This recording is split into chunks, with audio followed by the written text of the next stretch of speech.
Education loan 100% placement తో job Telugu students కి first choice Sankalchand Patel university Ahmedabad. వాళ్ళకి సినిమా ఇండస్ట్రీలో యాక్టర్ టర్న్డ్ డైరెక్టర్స్ ఉంటారు, యాక్టర్ టర్న్డ్ ప్రొడ్యూసర్స్ ఉంటారు, లేకపోతే యాక్టర్ టర్న్ టెక్నీషియన్స్ ఉంటారు. యాక్టర్ టర్న్డ్ సెలబ్రిటీ మేనేజర్ అనేటువంటి ఒక ఇది నేను ఎవరి దగ్గర చూడలేదు. That is with Raja Ravindra.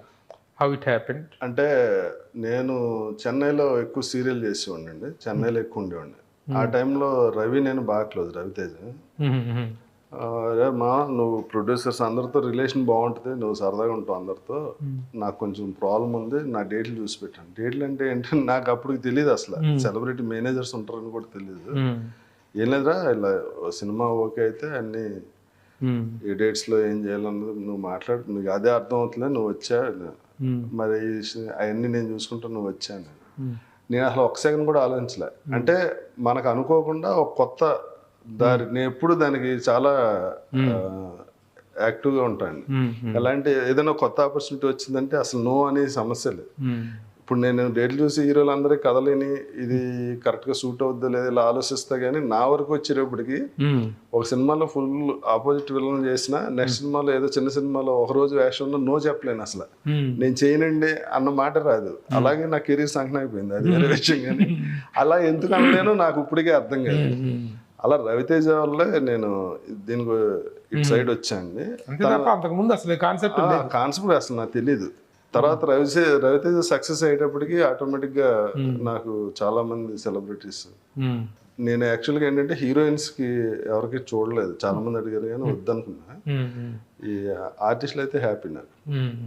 Raviteja అడిగినప్పుడు డేట్ చూడటం అంటే ఏమిటి అని సర్ప్రైజ్గా అడిగావు. అడిగితే తన సమాధానం తను చెప్పాడు. ఇప్పటికీ డౌటే నాకు డేట్స్ చూడటం అంటే ఏమిటి అని. ఎందుకంటే నన్ను ఒకసారి శ్రీహరి మన డేట్లు కూడా చూసా, శ్రీహరి డేట్ అవును తర్వాత చూసాడు. డేట్లు చూడటం అంటే ఏంటన్నదే కదా మీ డౌట్. అదే కదా, ఒకసారి శ్రీహరి నాకు డైరీ ఇచ్చి ప్రభు డేట్లు చూడు అని చెప్పేసి అంటే డేట్లు చూడటం అంటే ఏంటో నాకు అర్థం కాలేదు. సరే చూస్తాలే అన్నాడు. ఓ పెన్ను డైరీ పంపించాడు తను. కొద్ది రోజులు మెయింటైన్ చేశాను కానీ నాకేం అర్థం కాలేదు. ఈ లోపల వేరే వాళ్ళు ఎవరు అడిగితే ప్రభు దగ్గర నేను ఆ డేట్స్ తను ఇస్తే తీసుకోండి అని అన్నాడు. నేను ఇచ్చేసాను, వదిలేసాను. అది జరిగిన 1 మంత్కి తను హీరో అయ్యాడు. ఎంత రేంజ్కి వెళ్ళాడో తెలుసు. కాబట్టి నాకు అసలు ఆ డేట్ చూడటం అనేటువంటిది నాకే కదా చాలామందికి సందేహం. కొంచెం క్లారిటీగా ఏంటి డేట్ చూడటం అంటే? అదేం లేదండి, ఇప్పుడు ఒక క్యారెక్టర్ ఆర్టిస్ట్ బిజీ అయితే నెంబర్ ఆఫ్ ఆపర్చునిటీస్ వస్తుంటాయి. ఫస్ట్ క్యారెక్టర్ ఆర్టిస్ట్ చెప్తా, నెంబర్ ఆఫ్ ప్రొడక్షన్స్ నుంచి ఫోన్స్ వస్తుంటాయి. ఇప్పుడు తిను యాక్ట్ చేస్తుంటాడు, పగలో షూటింగ్ ఉంటుంది, రాత్రి షూటింగ్ ఉంటుంది. ఇప్పుడు కోట శ్రీనివాసరావు, సునీల్, ఇలాగ ప్రకాష్ రాజ్ గారు వీళ్ళు నెంబర్ ఆఫ్ ఫిల్మ్ చేసేస్తుంటారు. ఎలాగా డే అండ్ నైట్ షూటింగ్లు కూడా జరుగుతుంటాయి.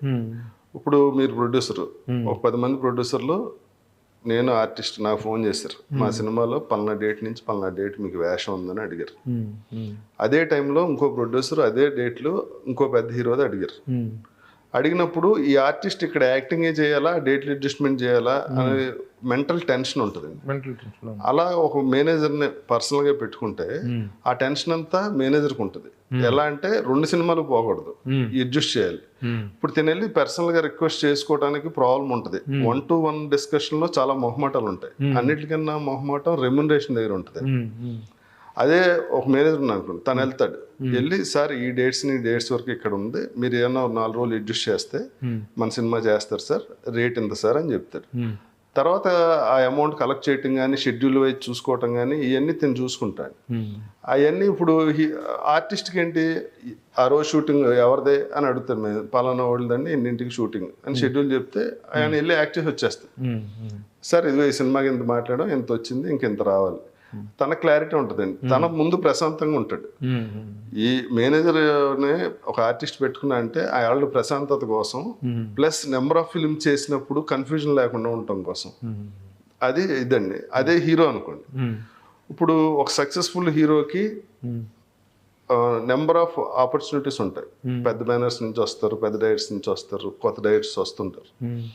వీళ్ళు ఒక సాంగ్ జరగటం, లేకపోతే ఒక సీన్ జరగటం, ఎమోషన్ సీన్ అనుకోండి, వీళ్ళు టోటల్గా ప్రిపేర్ అయ్యి అదే మూడ్లో ఉంటారు. ఆర్టిస్ట్ చాలా సెన్సిబుల్గా ఉంటారు. ఆ టైంలో ఫోన్ చేసి కథ చెప్పడానికి వస్తున్నానండి అంటే ఇరిటేటింగ్గా ఉంటారు.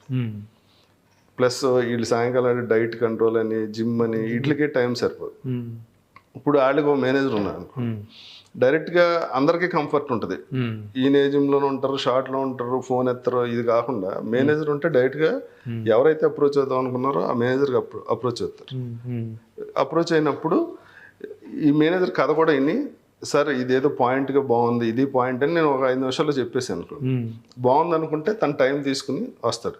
నేను 10 కథలు విని అందులో ఒక కథ పంపించగలుగుతా.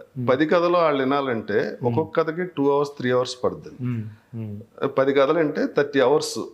వీళ్ళకి ఉన్న బిజీలో అసలు టైం స్పెండ్ చేయటం 30 hours అన్నది కుదరదు. దానివల్ల సినిమాలు పోయే ఛాన్స్ ఉంటుంది. ఇప్పుడు మీరు పెద్ద డైరెక్టర్ అండి, నా దగ్గర ఉన్న హీరోతో సినిమా రాజు సార్ ఆఫీసర్ అంటే నేను వస్తాను, మీరు ఇది పాయింట్ నేను ఇప్పటి నుంచి అనుకుంటున్నాను అంటే, సార్ అప్పటి నుంచి వేరే సినిమా అనుకున్నాను సార్, వాళ్ళతో మాట్లాడి అది అడ్జస్ట్ చేస్తాను సార్ అని చెప్పి ఈ సినిమా జరుగుతుంది, ఆ సినిమా జరుగుతుంది. అప్పుడు హీరో దగ్గరికి వెళ్ళి ఎక్స్ప్లెయిన్ చేసి ఇది అండి అంటే, బాగుంది కదా 2 చేద్దాం, అలా ఉంటుందండి.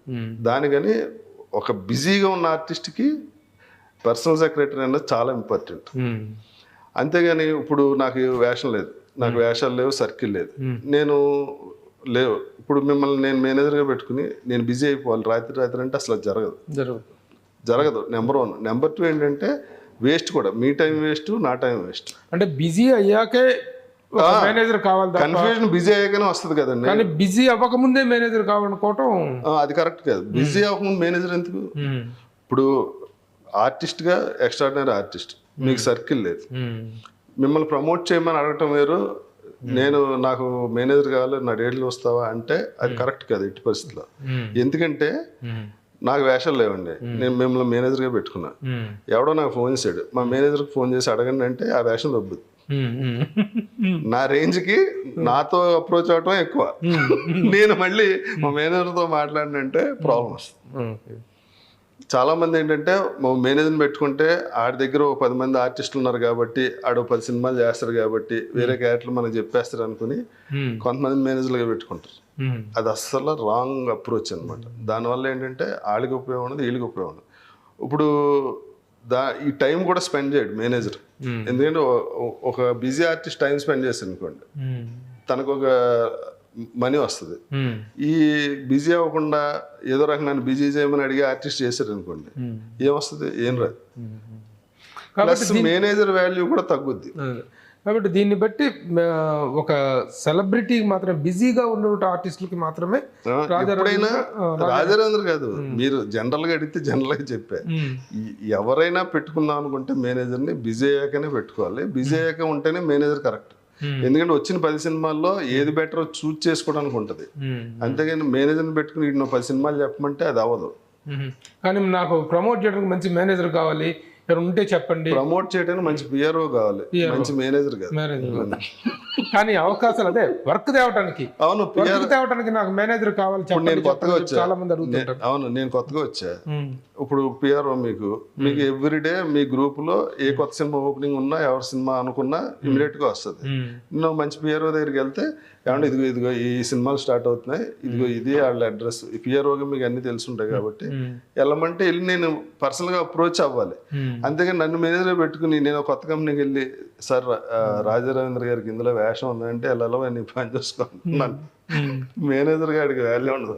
సరే, ఇప్పుడు ఈ సెలబ్రిటీ మేనేజర్ గా చేయటంలో ఉన్నటువంటి సాధక బాధకాలు ఏంటి? ఎలాంటి సమస్యలు ఉత్పన్నం అవుతుంటాయి? చాలా ఉంటాయండి. అంటే ఒకసారి ప్రాక్టికల్ ప్రాబ్లమ్స్ చాలా ఉంటాయి. ఒకసారి ప్రొడక్షన్ స్టార్ట్ అయ్యాక డైరెక్టర్కి ఆర్టిస్ట్కి మిస్అండర్స్టాండింగ్ రావచ్చు, ఆర్టిస్ట్కి ప్రొడ్యూసర్కి మిస్అండర్స్టాండింగ్ రావచ్చు. అదే టైంలో ఈ హీరోకి చెప్పిన కథలో మార్చడం, ఆ కథకి ఇప్పుడు 5 స్టార్ హోటల్లో హీరో వచ్చాడు, 5 స్టార్ హోటల్లో మీటింగ్ అంటే ప్రొడ్యూసర్ బడ్జెట్ లేదని చెప్పి ఒక స్టూడియోలో 4 కుర్చీలు వేసి మీటింగ్ పెడితే ప్రాబ్లం వస్తుంది.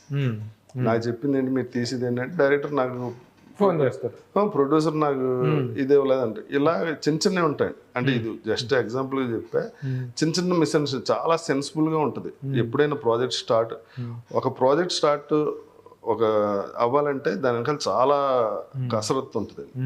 24 క్రాఫ్ట్స్ ఓన్లీ ముందు ఒక కమిట్మెంట్ అవ్వాలి, పలానా డేట్ నుంచి అనుకోవాలి, ప్రతి టెక్నీషియన్ని హైర్ చేసుకోవాలి, ఇవన్నీ ఉంటాయండి. ఇవి కాకుండా ప్రొడ్యూసర్ కెపాసిటీ ఉంటుంది. కొంతమంది ప్యాషన్తో వస్తారు, కొంతమంది ఇదే బిజినెస్ లాగా చేస్తుంటారు, కొంతమంది ఆఫీసులు పెట్టుకుని ఆ ఫైనాన్స్ చేసి ఆఫీస్ రన్నింగ్లో పెడదామని చేసేవాళ్ళు కొంతమంది ఉంటారు. కొంతమంది ప్యాషన్ ఏంటంటే మన సినిమా తీస్తున్నాం అని ఓపెనింగ్ చేసేసి తర్వాత కనిపించుకుంటూ పోయేవాళ్ళు ఉంటారు. ఇవన్నీ ఉంటాయి. ఒక హీరోగా అవతలోడి కెపాసిటీ తెలియకుండా ఒక సినిమా ఒప్పుకుని అది కనుక ఆగిపోతే ఆ హీరో కెరీర్ చాలా ప్రాబ్లం వస్తుంది. ఇన్నాటికి మధ్యలో ఏంటంటే డైరెక్ట్గా ఎప్పుడు మన ఆర్టిస్ట్ ఎప్పుడు ప్రొడ్యూసర్ కానీ డైరెక్టర్ని కానీ ఉన్న ప్రాబ్లమ్ డైరెక్ట్గా అప్రోచ్ అవ్వరు. వాళ్ళకి ఏదైనా ప్రాబ్లం ఉంటే మనకే చెప్తారు. చెప్పినప్పుడు మనం ఇటు హర్ట్ అవ్వకుండా వాళ్ళు హర్ట్ అవ్వకుండా ఆ ప్రాజెక్ట్ ముందుకెళ్ళడానికి ఏం చేయాలన్నది మన చేతిలో ఉంటుంది. హీరో అలా అన్నారు కదా అని యాజ్ టీజ్కి వెళ్ళి చెప్పేస్తే వాళ్ళిద్దరికి మిస్అండర్స్టాండింగ్ వస్తుంది. ఇలా జరిగిన సందర్భాల్లో చాలా సందర్భాల్లో ఈ పంచాయతీలు అనేటువంటి ఫిలిం ఛాంబర్కి, ప్రొడ్యూసర్ కౌన్సిల్కి, మూవీ ఆర్టిస్ట్కి వెళ్ళటం, అక్కడ విస్తృత స్థాయిలో పంచాయతీలు జరిగి అటు తప్ప ఇటు తప్ప అని చేసి జడ్జిమెంట్ చేయడం అనేటువంటి జరుగుతూ ఉంటాయి కదా. మీ అనుభవంలో అలాంటి పంచాయతీ పెదరాయుడు పంచాయతీ ఏం జరగలేదు? పంచాయతీ అంటే ఏమి ఉండదు సార్. ఇప్పుడు సినిమా బిగినింగ్ అప్పుడు ఒకలా ఉంటుంది. ఏంటి, డేట్లు ఇస్తే చాలు మన సినిమా చేయాలి.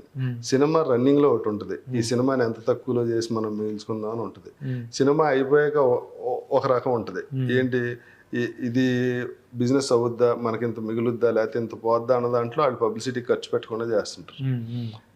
బాగుంటే ఖర్చు పెడుతుంటారు. ఇవన్నీ ఆ సిచ్యువేషన్ బట్టి మార్కెట్ని బట్టి మారిపోతుంటాయండి.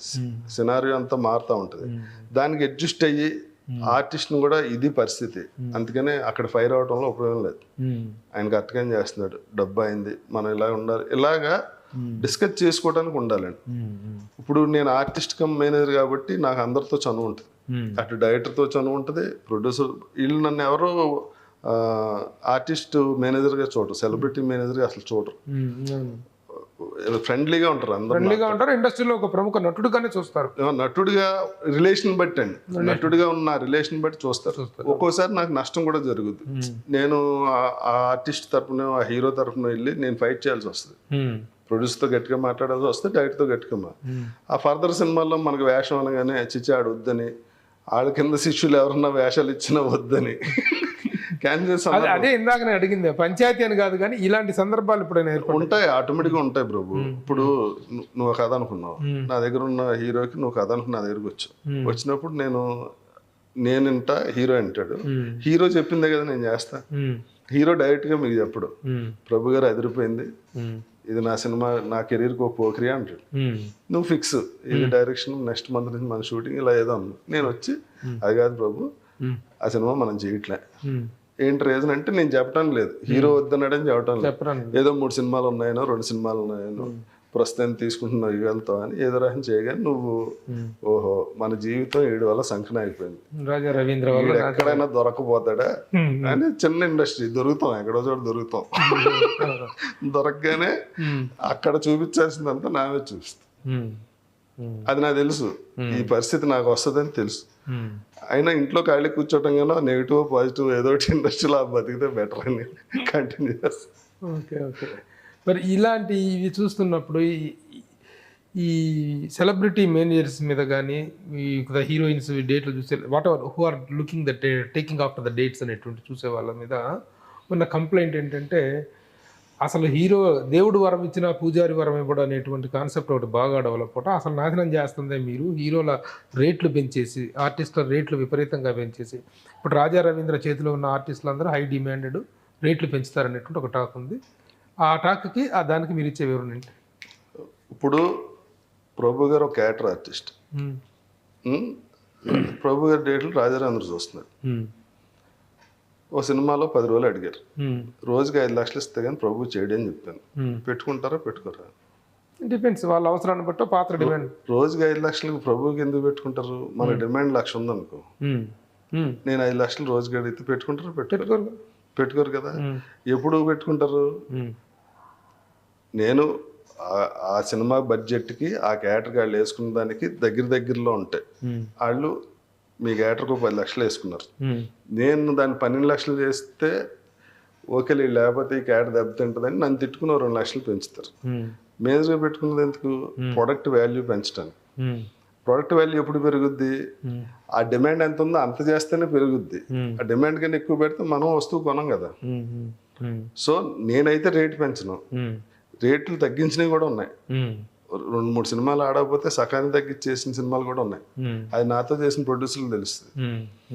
డిమాండ్ బట్టి రేట్ ఉంటుందండి. ఇక్కడ పెంచితే పెరిగిపోదు, అసలు పెంచితే అసలు ఇచ్చి సమస్య లేదు, వేరే ఆప్షన్కి వెళ్తారు తప్ప. అలాగే దెబ్బతిన్న ఆర్టిస్టులు కూడా ఉన్నారు. ఇప్పుడు ఈ డేట్లు చూడటం వల్ల వీటి వల్ల మీకు వచ్చేటువంటి ఆర్థిక పరమైనటువంటి లాభం ఏంటి, ఎలాంటి పేమెంట్స్ ఉంటాయి మీకు? అది అండర్స్టాండింగ్ బట్టి ఉంటుంది. అదే ఒక పర్సంటేజ్ ఉంటుంది కదా, ఎంత పర్సెంట్ ఉంటుంది? నిన్ను శ్రీహరి అడిగినప్పుడు ఎంత ఇస్తాడు? నేను చేయలేదు, చేస్తే అవన్నీ మాట్లాడేస్తారు. చేయకపోయినా మీకు తెలియకుండా ఎందుకంటే ఇండస్ట్రీలో ఆ పర్సంటేజ్ తెలియాల్సిన అవసరం లేదు. అదే అండర్స్టాండింగ్. రాజా రవీంద్ర యాక్టర్ గా బాగా సంపాదించాడా, ఈ డేట్లు చూసేటువంటి సెలబ్రిటీ మేనేజర్ గా? ఎప్పుడైనా యాక్టర్ గానే బిజీ కదా నేను, దీనికి దానికి సంబంధం ఉండదు అసలు. ఏమంటే మంచి యాక్టింగ్, మంచి యాక్టింగ్ మీదనే ఎక్కువ సంపాదించు. సుమన్ టీవీలో మీ పర్సనల్ అండ్ బిజినెస్ ప్రమోషన్స్ కోసం కింది నెంబర్కి కాంటాక్ట్ చేయండి.